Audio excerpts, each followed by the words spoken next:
नमस्कार साथियों, स्वागत करता हूं आपके अपने साइकोलॉजी कैंपस चैनल पर। आप सभी जुड़े हुए हैं यहाँ रिट पात्रता परीक्षा को लेकर।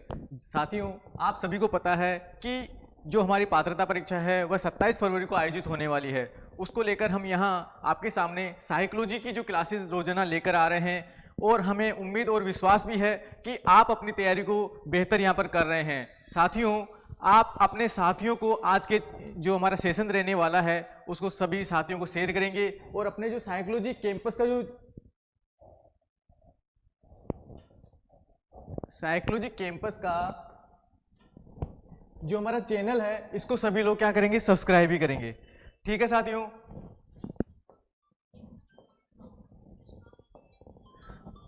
आज हम आपके सामने एक महत्वपूर्ण टॉपिक को लेकर आए हैं।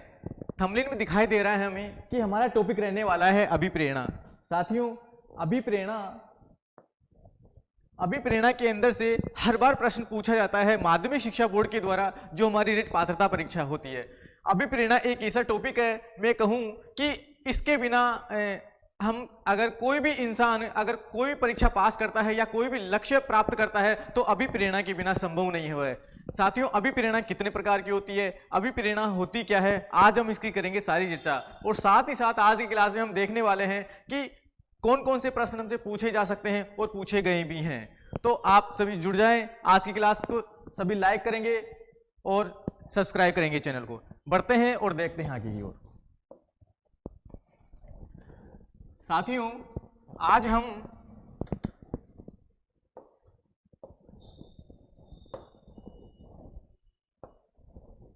बात करने वाले हैं अभिप्रेरणा।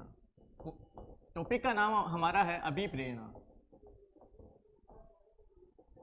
अभिप्रेरणा को मैं कहूं मोटिवेशन।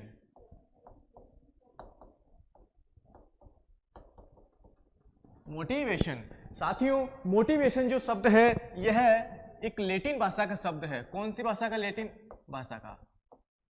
हमसे डायरेक्ट पूछा गया है कि जो अभिप्रेरणा है वह एक लैटिन भाषा का शब्द है। लैटिन भाषा के कौन से शब्द से? मोटम। मोटम शब्द से लिया गया है, जिसका अर्थ होता है टू मूव। मूव का मतलब होता है साथियों क्रिया करना। क्रिया करना। मूव का मतलब होता है क्रिया करना या कोई भी गतिविधि करना।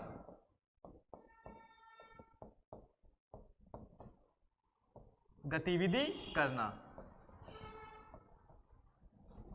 साथियों, अब आप मुझे बताएं कि अभिप्रेरणा जो शब्द है वो कौन सी भाषा से लिया गया है? वह लिया गया है लैटिन भाषा से। अब लैटिन भाषा का शब्द पूछ लिया जाए तो हमें बताना है कि मोटम शब्द से लिया गया है और ये मूल शब्द है इसका। अब इस मोटम शब्द से निकला है टू मूव। मूव का मतलब होता है मूवमेंट करना, यानी कि कोई भी गतिविधि करना, क्रिया करना, कुछ ना कुछ करते रहना और सीखते रहना।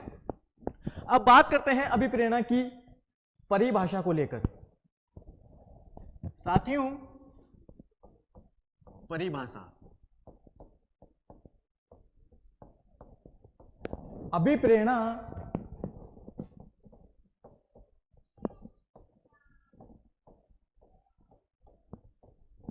आप मुझे बताएं कि अभिप्रेरणा की परिभाषा क्या हो सकती है। मेरे सामने जो विद्यार्थी बैठे हुए हैं मैं उनसे पूछ रहा हूं कि अभिप्रेरणा की परिभाषा क्या हो सकती है, कोई बताएगा मुझे? साथियों, मोटिवेशन। अभिप्रेरणा का मतलब है मोटिवेशन। आप यहां तैयारी करने के लिए आए हैं तो आप कुछ ना कुछ लक्ष्य बनाकर आए हैं। लक्ष्य बनाकर तो आए हैं ना, तो उस लक्ष्य को प्राप्त करने के लिए आप जो भी जितने भी आवश्यकताओं की पूर्ति करने के लिए यानी कि लक्ष्य प्राप्ति के लिए आप यहां आए हैं तो अंदर से मोटिवेशन होकर आए हैं कि आप यहाँ टीचर बनने के लिए आए हैं। तो हमारा जो लक्ष्य है उसको प्राप्त करने में हमें क्या मदद करती है? अभिप्रेरणा मदद करती है। क्लियर हो गया साथियों? तो इसकी एक छोटी सी परिभाषा है। अभिप्रेरणा एक ऐसा बल है। अभिप्रेरणा एक ऐसा बल है जो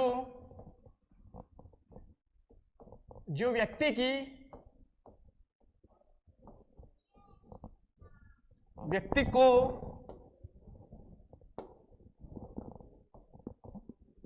व्यक्ति को अपने लक्ष्य की ओर ले जाता है, व्यक्ति को अपने लक्ष्य की ओर ले जाता है। ये ध्यान में रखना हमें। सीधी सी बात है साथियों, घुमा फिरा के कोई दिक्कत ही नहीं है कि अभिप्रेरणा क्या होती है। साथियों, अभिप्रेरणा ये होती है कि अभिप्रेरणा हर व्यक्ति को किसी निश्चित उद्देश्य की पूर्ति के लिए एक व्यक्ति को अपने लक्ष्य की ओर ले जाती है। सीधी सी परिभाषा आप हमें ये बतानी है। क्लियर हो गया सभी का? अब एक दो परिभाषा है, अब उनकी भी बात कर लेते हैं। ये परिभाषा दी गई है साथियों स्किनर के अनुसार। किसके अनुसार? जाने कितने एग्जाम में पूछी गई है ये परिभाषा कि स्किनर के अनुसार अभिप्रेरणा की परिभाषा कौन सी है। स्किनर के अनुसार है अभिप्रेरणा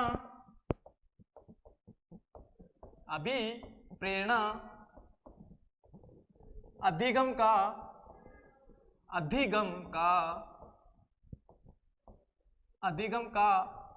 सर्वोत्कृष्ट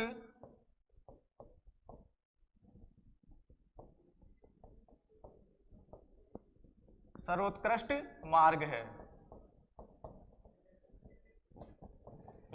कि जो अभिप्रेरणा है वह अधिगम का, किसका? अधिगम का सर्वोत्कृष्ट मार्ग है। यानी कि अधिगम का मतलब यहां है सीखना, यानी कि सीखने का सबसे बढ़िया मार्ग है क्या चीज?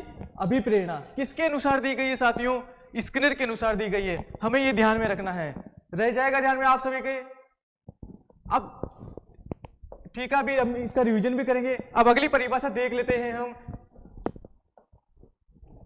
अगली परिभाषा दी गई है क्रेचफील्ड के अनुसार। क्रेचफील्ड ये कहते हैं कि अभिप्रेरणा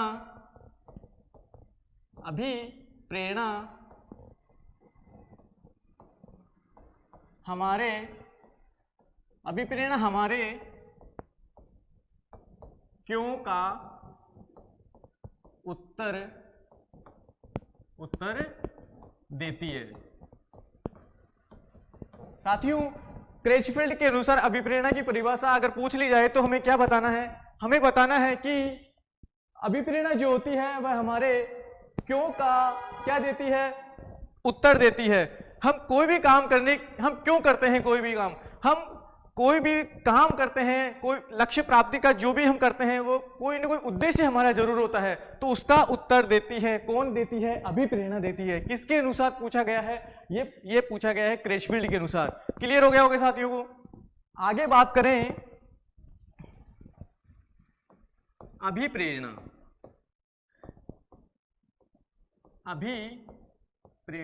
साथियों, अभिप्रेरणा के अंदर आवश्यकता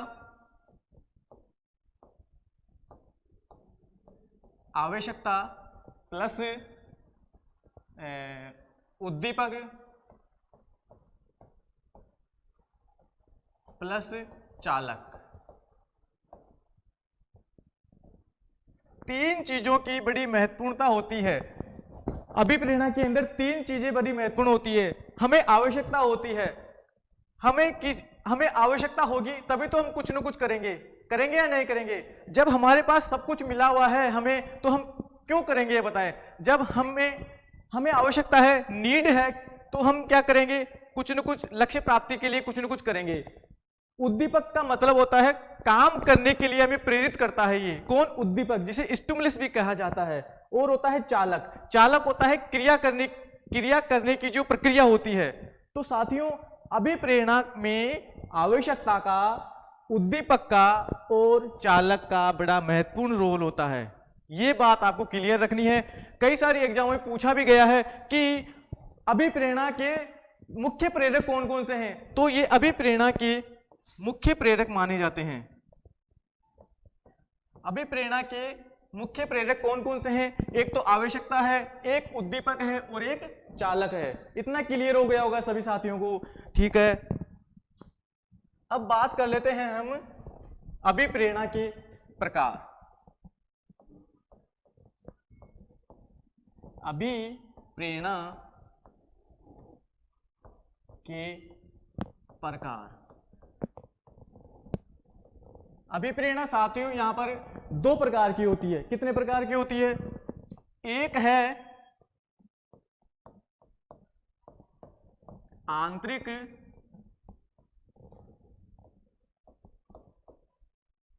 आंतरिक अभिप्रेरणा, दूसरी होती है साथियों बाह्य अभिप्रेरणा, यानी कि बाहरी अभिप्रेरणा। अब आप मुझे बताएं कि आंतरिक अभिप्रेरणा और बाहरी अभिप्रेरणा के अंदर डिफरेंस क्या है।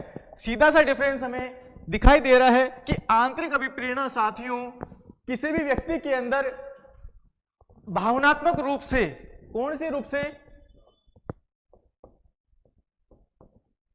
भावनात्मक रूप से जो होती है वह आंतरिक अभिप्रेरणा मानी जाती है। अब आप कोई भी काम कर रहे हैं, आप कोई भी काम करने में आपको अगर मजा आ रहा है, प्रसन्नता हो रही है, आपकी रुचि के अनुसार आप यहां कार्य कर रहे हैं, तो साथियों आप इन दोनों में से कौन सी अभिप्रेरणा का उदाहरण माना जाएगा?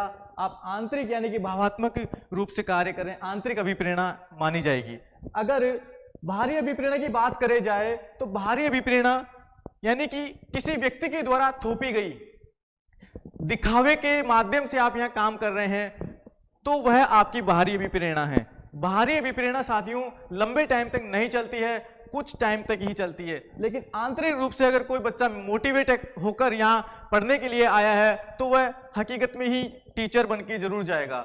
और अगर दिखावे के रूप में ही, यानी कि घर वालों को लग रहा है कि बच्चा पढ़ रहा है और आप ऐसे ही मौज मस्ती ले रहे हैं, तो आप बाहरी अभिप्रेरणा के माध्यम से कार्य कर रहे हैं, आप अपना लक्ष्य प्राप्त नहीं कर पाएंगे। यह होती है आंतरिक अभिप्रेरणा और बाहरी अभिप्रेरणा। तो बाहरी अभिप्रेरणा जो होती है साथियों वह होती है नकारात्मक, जबकि आंतरिक अभिप्रेरणा वह होती है सकारात्मक। क्लियर हो गया होगा आप सभी का? क्लियर हो गया ना? तो अभिप्रेरणा के हमने पढ़े दो प्रकार, दोनों प्रकारों में से हर बार प्रश्न पूछा जाता है, और प्रश्न पूछा जाएगा आपको उदाहरण के माध्यम से। डायरेक्ट ऐसा नहीं पूछा जाएगा कि क्लास के अंदर बच्चा अपनी रुचि लेकर आनंद के साथ पढ़ रहा है, तो बताइए चारों ऑप्शनों में से एक ऑप्शन वो होगा कि निम्न में से आंतरिक अभिप्रेरणा का प्रकार कौन सा है? साथियों आपका उत्तर वही होगा, आंतरिक अभिप्रेरणा के अंदर बच्चा अपने आनंद के साथ बड़े रुचि के अनुसार अपनी चिंतन तर्क के साथ कार्य कर रहा है, तो वह आंतरिक अभिप्रेरणा का ही माना जाएगा। क्लियर हो गया होगा साथियों को? आगे बढ़ते हैं और देखते हैं कि हमें कौन कौन से प्रश्न पूछे जा सकते हैं।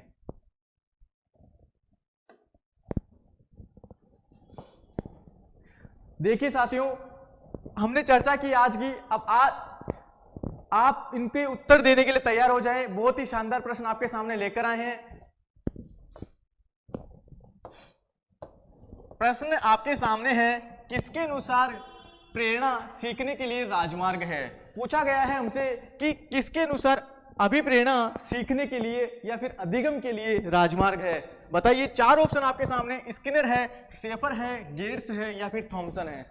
बताइए साथियों, आपका आंसर होगा इसमें सभी का कौन सा होगा? स्किनर के अनुसार। स्किनर ने कहा है कि अभिप्रेरणा जो है सीखने के लिए क्या है, सबसे अच्छा राजमार्ग बताया गया है।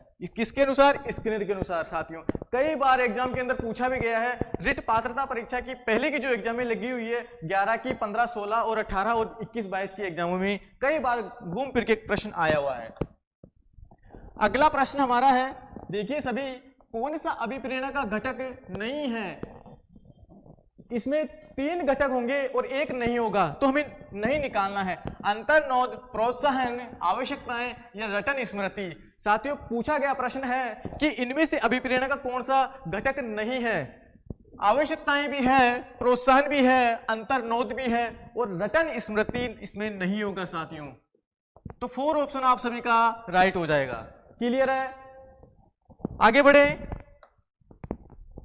अगला प्रश्न है, सशक्त अभिप्रेरणा सीखने का प्रभावशाली घटक है। यानी कि सशक्त अभिप्रेरणा के बारे में पूछा गया है कि सीखने का सबसे प्रभावशाली घटक कौन सा है। 4 ऑप्शनों में से आपको जवाब देना है। इसमें बालक स्वस्थ रहता है, ध्यान करता है, शीघ्र सीखता है या प्रश्न रहता है। सशक्त अभिप्रेरणा को अगर अपन माने तो यह एक प्रकार से पूछा गया है हमसे आंतरिक अभिप्रेरणा। आंतरिक अभिप्रेरणा। अब आप बता दीजिए कौन सा इसमें ऑप्शन होगा। सशक्त अभिप्रेरणा से अगर आप सशक्त रूप से मजबूत है सीखने के लिए तो आप हर चीज को किस तरह सीखेंगे साथियों, आप शीघ्र तरीके से सीखेंगे। कौन सा ऑप्शन हो जाएगा? थर्ड ऑप्शन आप सभी का इसके अंदर राइट हो जाएगा, बिल्कुल राइट है। आगे बढ़े। अगला प्रश्न कह रहा हमें, देखिए सभी, अगला प्रश्न है कि अभिप्रेरणा वर्णित होती है, अभिप्रेरणा ज्ञानात्मक जागृति के द्वारा होती है या फिर भावात्मक जागृति के द्वारा या फिर दोनों या फिर इनमें से कोई नहीं। बताइए साथियों कि जो अभिप्रेरणा होती है वह किस माध्यम से वर्णित होती है? बताइए, क्या ज्ञानात्मक रूप से या भावात्मक रूप से या दोनों ही होंगी? बिल्कुल नहीं साथियों, यह होती है, पूछा भी गया है प्रश्न, देखो साथियों 2016 के अंदर, ये भावात्मक रूप से ही जागृत होती है। यानी कि मोटिवेशन अगर बच्चा हो रहा है तो वह आंतरिक रूप से मजबूत होकर ही वह अपना लक्ष्य प्राप्त करने के लिए प्रेरित है, वह ज्ञानात्मक रूप से नहीं है साथियों, मानसिक क्रिया के माध्यम से नहीं है। यानी कि फीलिंग जो अंदर हमारे मन के अंदर आती है, फीलिंग्स ऑफ इमोशन जो जागते हैं, वह अभिप्रेरणा के अंदर यानी आंतरिक अभिप्रेरणा के रूप से ही होती है। तो इसमें आंसर होगा सभी का सेकंड, यानी कि भावात्मक रूप से। अगला प्रश्न है हमारा, अगला प्रश्न है अधिगम तक पहुंचाने के राजमार्ग को कहते हैं। अधिगम का मतलब है कि सीखने के राजमार्ग को, पहुंचाने के राजमार्ग को क्या कहा जाता है? यानी कि जहां हम सीखते हैं और अपने लक्ष्य को प्राप्त करते हैं सीख कर, तो उसे हम क्या कहेंगे? क्या उद्दीपन हम कहेंगे, क्या हम संवेदना कहेंगे, क्या प्रभाविता कहेंगे या फिर अभिप्रेरणा कहेंगे? आप सभी का एक ही आंसर इसके अंदर आने वाला है। बताइए साथियों, इसमें होगा आप सभी का 4 ऑप्शन, यानी कि अभिप्रेरणा के माध्यम से ही हम क्या करेंगे? अपने जो राजमार्ग तक यानी कि अपने लक्ष्य तक पहुंचेंगे। किसके माध्यम से? अभिप्रेरणा के माध्यम से। क्लियर हो गया होगा सभी का? ठीक है साथियों, आगे बढ़ते हैं और देखते हैं अगला प्रश्न। अगला प्रश्न है कि कोई भी आंतरिक कारक अथवा अवस्था जो क्रिया आरंभ करने तथा बनाए रखने की प्रवृत्ति रखती है वह क्या कहलाती है? यानी कि कोई भी अवस्था या फिर क्रिया जो कि कार्य को आरंभ रखने या फिर उसे बनाए रखने की जो दशा होती है, प्रवृत्ति होती है, वह क्या कहलाती है? क्या वह अधिगम कहलाता है? क्या वह सृजनशीलता कहलाती है? क्या वह बुद्धि कहलाती है या फिर वह अभिप्रेरणा कहलाती है? आप सभी का आंसर क्या होने वाला है साथियों इसमें? अभिप्रेरणा। बहुत अच्छा आंसर है। अभिप्रेरणा ही एक व्यक्ति को कार्य करने के लिए, उसे अपनी आवश्यकताओं की पूर्ति करने के लिए ही मोटिवेट करती है। अभिप्रेरणा ही अपने लक्ष्य तक पहुंचाती है। क्लियर हो गया होगा? अगला प्रश्न हमारा है, अगला प्रश्न देखिए, क्रिया को प्रारंभ करने, जारी रखने तथा नियंत्रित रखने की प्रवृत्ति क्या कहलाती है? वापस वही प्रश्न घूम कर आया है, अधिगम है, संतुलन है, सृजन है या फिर अभिप्रेरणा है? इसमें भी सभी का आंसर क्या होने वाला है? अभिप्रेरणा ही है साथियों। अभिप्रेरणा अगर हमने आंतरिक रूप से अगर हम लेकर अपने लक्ष्य की ओर चले हैं तो हम डेफिनेट अपनी जो नीड है यानी कि आवश्यकता है उसको हम पूरा करेंगे, जारी रखे उसे निरंतर के माध्यम से। किसके माध्यम से? अभिप्रेरणा के माध्यम से। अगला प्रश्न है, अगला प्रश्न देखिए क्या कह रहा है कि कौन सा जन्मजात प्रेरक नहीं है? जन्म से जो हमें प्रेरक मिलता है वो इनमें से कौन सा नहीं है? भूख, आदत, प्यास, नींद। बताइए साथियों, इन निम्न में से 4 ऑप्शन है, कौन सा हमें जन्मजात कारक नहीं है? जन्मजात भूख हमें जन्म से लगती आई है, लगती आई नहीं लगती आई है। प्यास साथियों जन्म से लगती आई है। नींद भी हम सोते हुए आए हैं। लेकिन जो आदत है ये आदत जन्मजात प्रेरक नहीं है। हम जिस भी वातावरण में रहेंगे उसी की आदत हमें लग जाती है। अगर हम अच्छे वातावरण में रहेंगे साथियों तो हम अच्छा इंसान यहाँ बनेंगे, अच्छी दिशा में जाएंगे। और अगर हमें अच्छी आदतें नहीं मिली तो हम यहाँ पर आपको पता है कहाँ जाएंगे। अगला प्रश्न है आप सभी के लिए, देखिए साथियों, प्रश्न पूछा गया है कि मेस्लो की अभिप्रेरणा सिद्धांत, कौन सा सिद्धांत? अभिप्रेरणा सिद्धांत को कहा जाता है? क्या आवश्यकता का सिद्धांत कहा जाता है? क्या दृढ़ इच्छा शक्ति का सिद्धांत कहा जाता है? या फिर शारीरिक सिद्धांत कहा जाता है? या फिर अंतर्नोद का सिद्धांत कहा जाता है? अभिप्रेरणा का जो सिद्धांत कौन सा सिद्धांत कहा जाता है? बताइए साथियों, आंसर इसके अंदर होने वाला है सभी का कि मेस्लो के अनुसार अभिप्रेरणा सिद्धांत कहा जाता है। एक ही आंसर आ रहा है सभी का, आवश्यकता का सिद्धांत। मेस्लो कहते हैं कि अभिप्रेरणा के सिद्धांत के अनुसार हर व्यक्ति अपनी आवश्यकताओं की पूर्ति करता है। किसके माध्यम से? आंतरिक अभिप्रेरणा के माध्यम से ही पूर्ति करता है। क्लियर हो गया होगा सभी का? आगे बढ़ते हैं। अगला प्रश्न है, देखिए, निम्न में से कौन सा कथन अभिप्रेरणा प्रक्रिया के संदर्भ में उपयुक्त नहीं है? देखिए कौन सा इनमें से नहीं है। 4 ऑप्शनों में से 3 तो पॉजिटिव होंगे और 1 होगा नेगेटिव, बस उसी को निकालना हमें। यह व्यक्ति के लक्ष्य की ओर ले जाता है, बिल्कुल सत्य बात है, ले जाता है। यह व्यक्ति की शारीरिक आवश्यकताओं की संतुष्टि करता है। देखते हैं अभी, यह मनोवैज्ञानिक आकांक्षा को प्राप्त करने में सहायता करता है। यह व्यक्ति को अप्रिय स्थिति से दूर रखता है। साथियों, अभिप्रेरणा की प्रक्रिया के संदर्भ में उपयुक्त नहीं है, नेगेटिव पूछा है तो हमारा आंसर भी नेगेटिव होगा। कौन सा आंसर इसके अंदर होगा? इसमें आंसर होने वाला है 4 ऑप्शन सभी का। अप्रिय स्थिति से दूर रखता है, जी नहीं, ये तो अप्रिय स्थिति से दूर रखता है, ये कथन इसमें सही नहीं बैठ रहा है। क्लियर हो गया होगा? अगला प्रश्न है आप सभी का, बालकों के सीखने पर सर्वाधिक प्रभाव पड़ता है। पूछा गया है कि बालकों के सीखने पर सर्वाधिक प्रभाव किस चीज का पड़ता है? क्या प्रेरणा का पड़ता है, रुचि का पड़ता है, बौद्धिक योग्यता का पड़ता है, या फिर शारीरिक संगठन का पड़ता है? बताइए साथियों कि चाहे बालक हो चाहे बालिका हो, इनके सीखने पर सर्वाधिक रूप से जो प्रभाव पड़ता है वह किस चीज का इसमें पड़ता है? एक ही आंसर होगा 4 ऑप्शनों में से, बताइए कौन सा है? सभी का एक फर्स्ट ऑप्शन होगा, प्रेरणा का, यानी कि अभिप्रेरणा का ही सर्वाधिक प्रभाव पड़ता है। क्लियर हो गया होगा? अगला प्रश्न है देखिएगा, सीखने की प्रक्रिया में अभिप्रेरणा, सीखने की प्रक्रिया में अभिप्रेरणा। देखते हैं, शिक्षार्थियों को एक ही दिशा में सोचने के योग्य बनाती है। सेकंड क्या कह रहा है? शिक्षार्थियों में सीखने के प्रति रुचि का विकास करती है। देखते हैं, शिक्षार्थियों की स्मरण शक्ति को पेना बनाती है, या फिर पिछले सीखे हुए को नए अधिक से अलग करती है। एक ही ऑप्शन होगा इसमें। बताइए साथियों कि जो सीखने की प्रक्रिया में अभिप्रेरणा क्या करती है, बताइए कौन सा इसमें ऑप्शन होगा? इसमें होगा सेकंड ऑप्शन, शिक्षार्थियों को सीखने के प्रति क्या करती है? रुचि का विकास करती है। कौन? अभिप्रेरणा। क्लियर हो गया होगा साथियों को? साथियों, मतलब इसमें बच्चा अपनी रुचि के अनुसार काम कर रहा है तो वह शीघ्र तरीके से सीख रहा है, जल्दी सीख रहा है। आगे बढ़ते हैं।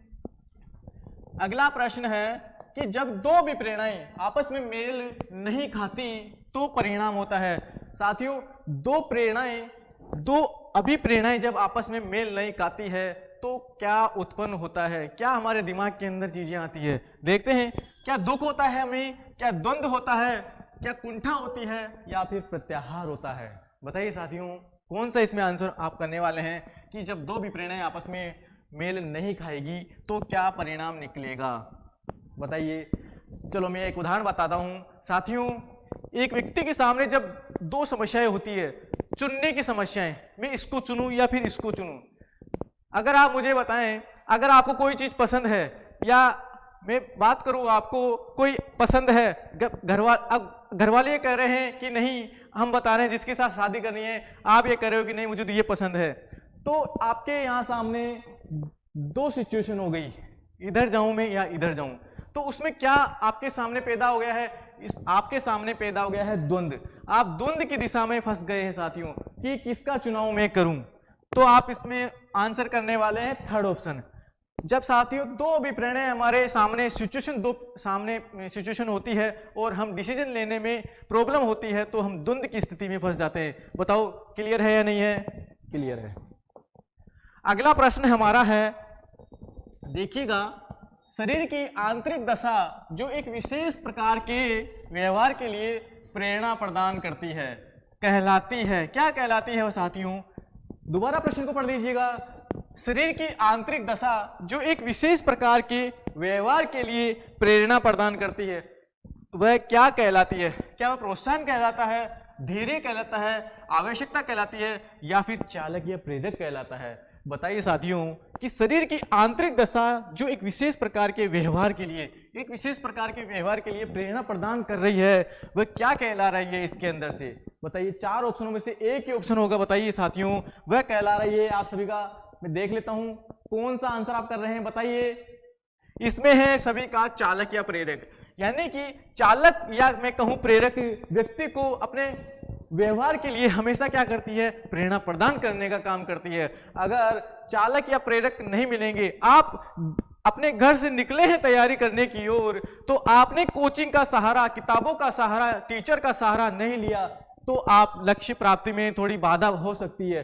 अगर आपने इन सभी का, यानी कि ये सभी हमारा चालक या प्रेरक का काम करती है। कौन? मैंने बताया अभी, कोचिंग, टीचर और बुक्स जो है वो हमारा चालक या प्रेरक का ही काम कर रही है। तो आप सभी का इसमें आंसर होगा थर्ड ऑप्शन। क्लियर हो गए होगा साथियों? आगे बढ़ते हैं। अगला प्रश्न है हमारा कि बालकों को अभिप्रेरित करने का उपाय है, बालकों को मोटिवेट करने का उपाय है दंड का भय दिखाकर। क्या क्लासरूम में एक टीचर बच्चों को दंड का भय दिखाकर, डरा धमकाकर पढ़ा सकता है? बिल्कुल भी नहीं पढ़ा सकता है। सफलता का पूर्व ज्ञान कराकर, देखते हैं, अच्छे कार्यों की प्रशंसा करके, या फिर सामर्थ्य अनुकूल शिक्षा प्रदान करना। बालकों को अभिप्रेरित करने का सबसे बढ़िया उपाय इनके इस 4 ऑप्शनों में से कौन सा है? बताइए साथियों, कौन सा है? बताइए। बिल्कुल राइट, इसमें ऑप्शन है थर्ड, अच्छे कार्यों की प्रशंसा करके। यानी कि आप बच्चों को अच्छे कार्यों की, यानी कि उनको मोटिवेट करके, उनकी प्रशंसा करके ही आप उनसे क्या करवा सकते हैं? उनको आप अभिप्रेरित कर सकते हैं। उनको दंड का भय दिखाकर मोटिवेट नहीं किया जा सकता है साथियों, और सफलता का पूर्व ज्ञान कराकर भी नहीं होगा इसमें, और शिक्षा प्रदान करना सामर्थ्य अनुकूल, ये भी नहीं बैठ रहा। सबसे बढ़िया ऑप्शन इसमें है कि बच्चों के अनुसार पूछा है हमें, तो आंसर भी हमें उसी के अकॉर्डिंग देना है। क्लियर है? जैसा हमें प्रश्न पूछेगा एग्जामिनर, हमें उत्तर भी वैसा ही चुनना है। आगे बढ़ते हैं और देखते हैं अगले प्रश्न को। प्रश्न है, अभिप्रेरणा हेतु पुरस्कार किस रूप में दिए जाने चाहिए? अभिप्रेरणा हेतु पुरस्कार किस रूप में दिया जाना चाहिए? देखिए, मनोवैज्ञानिक प्रशंसा, प्रोत्साहन आदि के रूप में देने चाहिए, नगद नोटों के रूप में देना चाहिए, या खेल कालांश में जाने से मुक्त कर देना चाहिए, या इनमें से कोई भी नहीं?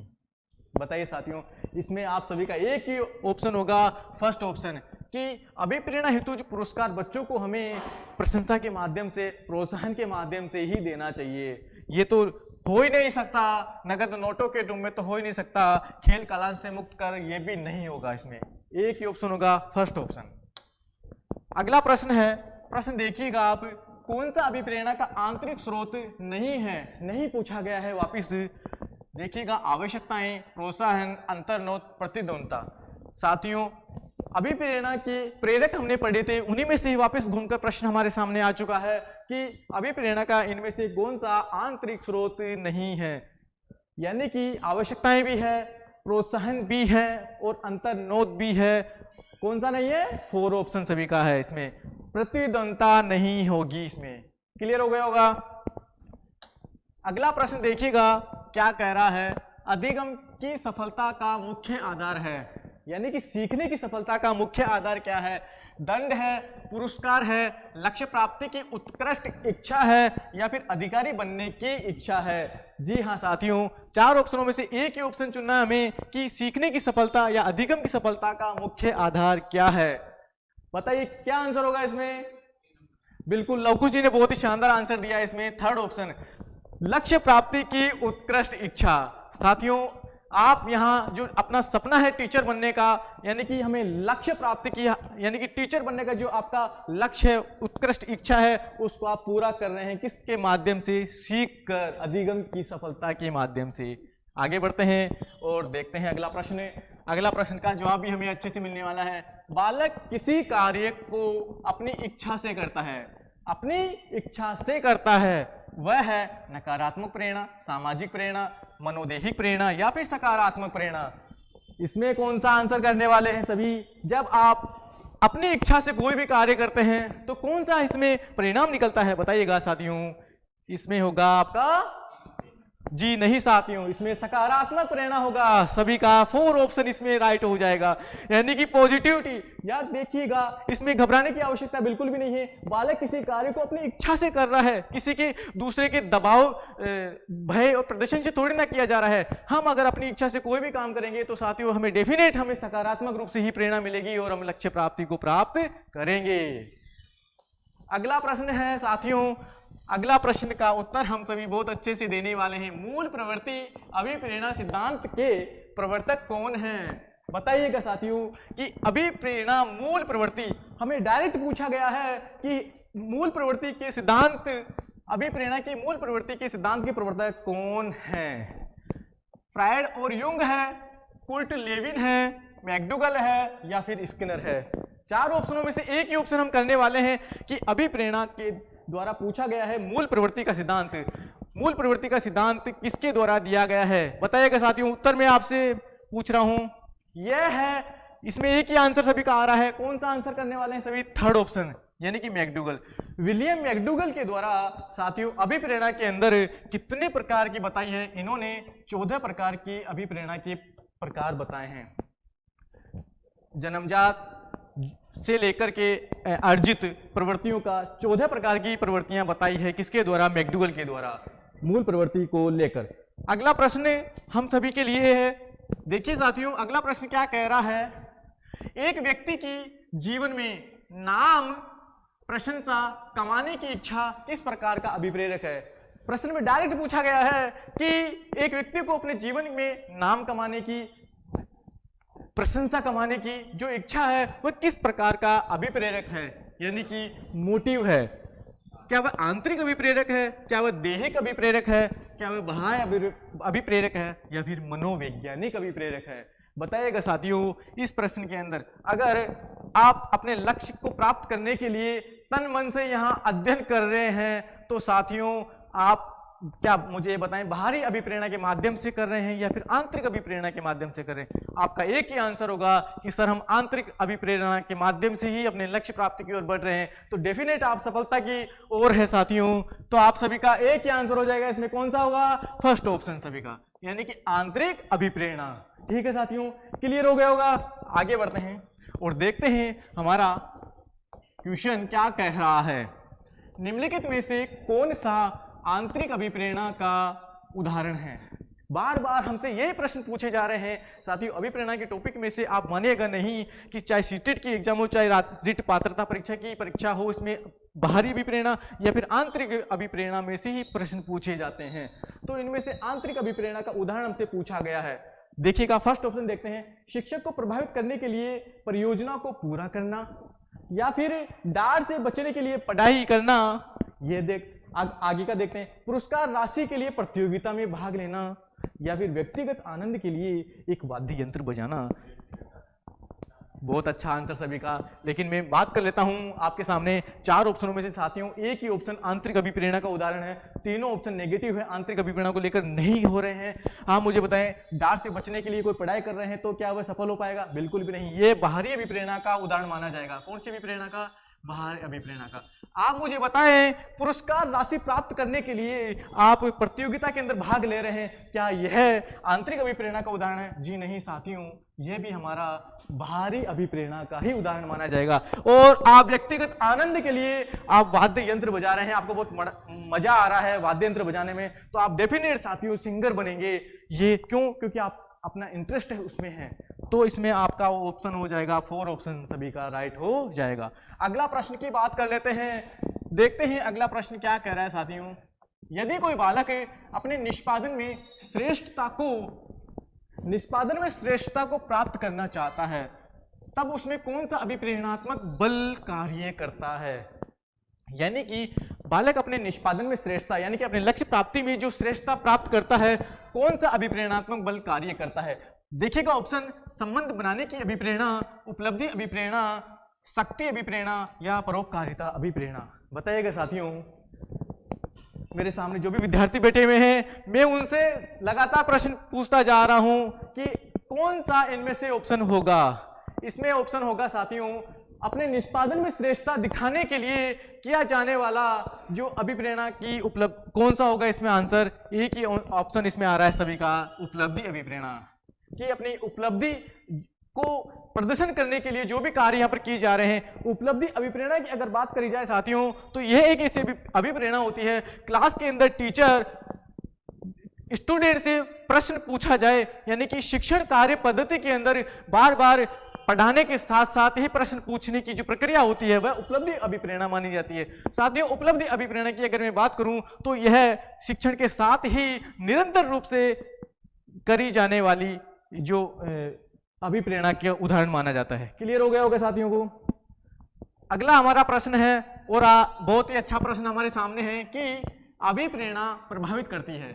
अभिप्रेरणा किस किस को प्रभावित करती है? अधिगम की गति को प्रभावित करती है, व्यवहार में परिवर्तन को प्रभावित करती है, या चरित्र निर्माण को करती है, या फिर इनमें से सभी को करती है? साथियों, आपका कौन सा ऑप्शन होगा इसमें? इसमें ऑप्शन होगा साथियों सभी। यानी कि जो अभिप्रेरणा होती है वह सीखने की गति को भी करेगी। अगर आप अंदर से मोटिवेट नहीं है तो आप सीख नहीं पाएंगे, इसलिए आपको लगातार सीखते रहना है। किसके माध्यम से? अभिप्रेरणा के माध्यम से। व्यवहार में परिवर्तन को भी बिल्कुल करेगी और चरित्र निर्माण में भी करेगी। कौन? अभिप्रेरणा। सभी का 4 ऑप्शन हो जाएगा। क्लियर? अगला प्रश्न है हमारा, देखिए रिट के अंदर पूछा भी गया है ये, यदि बाहरी अभिप्रेरणा एक अंत की युक्ति है, बाहरी अभिप्रेरणा एक अंत की युक्ति है, तो आंतरिक प्रेरणा है। आंतरिक प्रेरणा क्या है साथियों? एक शुरुआत है, या फिर एक शुरुआत तथा अंत है, या फिर अपने आप में एक अंत है, या फिर इनमें से कोई भी नहीं है। हमें प्रश्न के अंदर पूछा गया है कि बाहरी अभिप्रेरणा एक अंत की युक्ति है, तो आंतरिक अभिप्रेरणा क्या है साथियों? डायरेक्ट हमें उत्तर की ओर जाना है, देखना है 4 ऑप्शनों में से। आंतरिक अभिप्रेरणा साथियों अपने आप में एक क्या है? अपने आप में एक अंत है। सेकंड ऑप्शन सभी का राइट हो जाएगा कि जो भी आंतरिक प्रेरणा यानी कि अंदर से मोटिवेट है तो वह अपने लक्ष्य प्राप्ति को पाकर ही रहेगा, तो क्या हो जाएगा? अपने आप में एक अंत ही माना जाएगा। किसके अनुसार? आंतरिक अभिप्रेरणा के अनुसार। तो साथियों, हम बात आज की क्लास में करें हैं कि अभिप्रेरणा को लेकर। आज के क्लास में सभी साथियों को बहुत मजा आया होगा, क्योंकि अभिप्रेरणा एक ऐसा टॉपिक है साथियों, यह हमें बहुत कुछ सिखाता है। अभिप्रेरणा को हर व्यक्ति को यहाँ पर पढ़ना बहुत जरूरी है, चाहे मनोवैज्ञानिक यानी कि टीचर की तैयारी नहीं कर रहा है उसके लिए भी बहुत बेहतरीन क्लास रहती है अभिप्रेरणा की। तो मैं उम्मीद करता हूँ कि अभिप्रेरणा आपको अच्छे से समझ में आया होगा, और आपने सभी प्रश्नों के जो उत्तर दिए हैं वो बहुत ही सही दिए हैं। तो आप आगे आने वाली जो हमारी पात्रता परीक्षा है रिट की 27 फरवरी को, उसके अंदर भी आप बेहतर प्रदर्शन करेंगे। अभिप्रेरणा का प्रश्न आपको देखने को मिलेगा, और मैं जहां तक उम्मीद करता हूं साथियों, इसी प्रकार के जो हमने क्वेश्चन देखे हैं सेम इसी प्रकार के प्रश्न हमें देखने को मिलेंगे। तो साथियों, आज की क्लास को सभी साथियों को शेयर करेंगे अपने अपने साथी, और अगली क्लास हम लेकर आते हैं फिर आपके सामने एक अच्छे टॉपिक को। तब तक सभी साथियों को बहुत बहुत धन्यवाद। Thank you.